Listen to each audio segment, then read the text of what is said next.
Well, Americans are ruled today through the programs set up by the bankers' powerful foundations, like the Brookings and Hoover Institutes. And all this got started after the Civil War, when the Peabody Foundation was set up and found to be an ideal way to let the South get taken over by outside interests legally. And such foundations find legal loopholes to circumvent the Constitution and allow the Council of States programs to erode away our rights. And today we're actually run through a carefully disguised form of martial law. The socialistic factions, or Fabians, rule through the elite's frontmen coming from places like Harvard and the University of Chicago. And these universities furnish most of our financial leaders now. And they are, in turn, ruled by the elite's faceless leaders, like Guy D. Rothschild and Toxis, Harriman, Russa. And few of these people stay in the public eye. But these records can actually be traced. There are many documented books out on it. And the indications are that the elite expect to liquidate at least 2/3 of the world's populations by the late 90s. And since we, Americans and the Europeans, are harder to keep in line than the Chinese, much of the population thinning will be directed toward the free world and we Americans. The world elite fosters socialism because it erodes away individual liberty and fits into their plan of a one-world system. A few politicians buck the elite's power systems. And one who did, to some extent, was Senator Barry Goldwater, and in his book With No Apologies, he said the trilateralists wish to create a worldwide economic power superior to the governments, and they could then rule the world.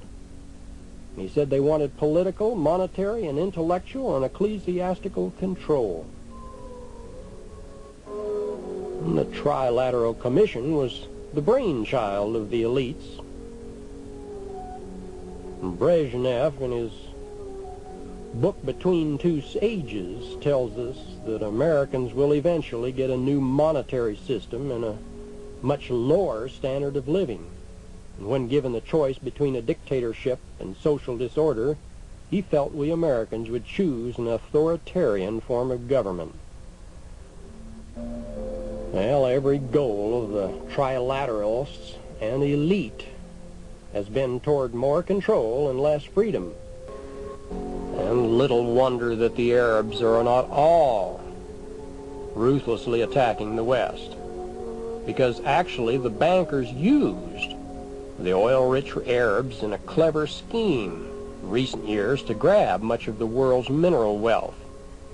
They got the price of oil tripled in 1973 on the condition that the Arabs deposit most of the money in their New York banks for 30 years. Well, the Arabs at the time weren't too sophisticated, and they were led down the garden path. And what happened was that the bankers loaned this money that they'd received from the Arabs out to the third world nations through separate fronts. So if the payments were defaulted and the money disappeared, the bankers would get off scot-free. And the elite got most third worlders who borrowed this money way in debt over their heads. And this gave them the opportunity to forgive the debts of the countries were indebted if they would just sign away all of their mineral and oil rights. Well, many countries took the bait.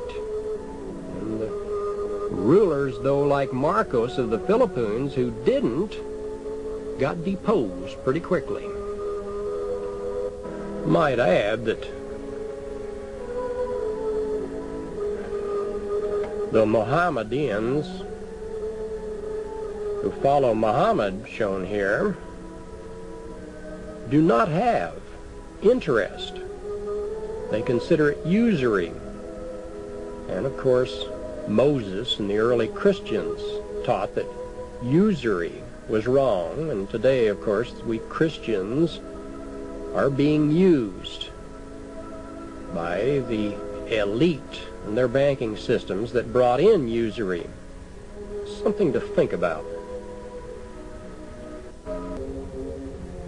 The bankers or elite will then come along with their new cashless exchange systems.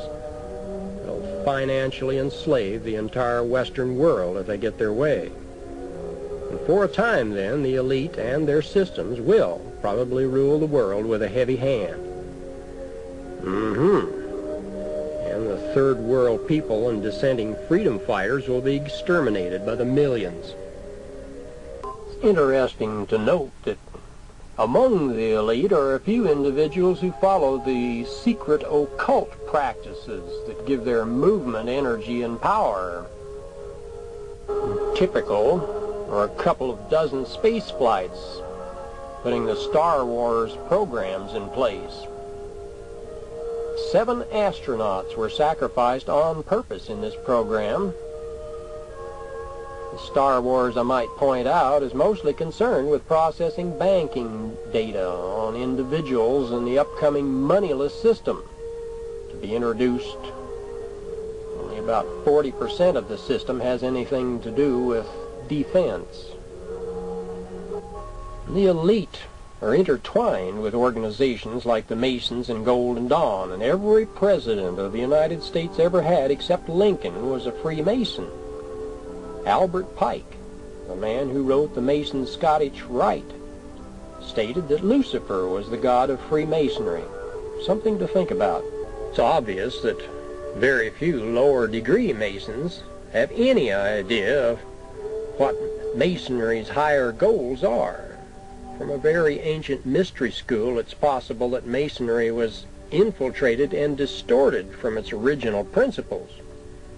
The Illuminati is a powerful world force that was started by a Jesuit priest on May 1st, 1776. And you might remember that communists and many of the elite, like the upper crust celebrities, worldwide celebrate this date.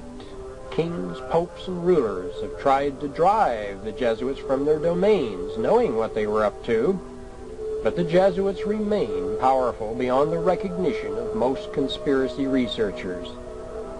They are felt to be responsible for altering Freemasonry principles.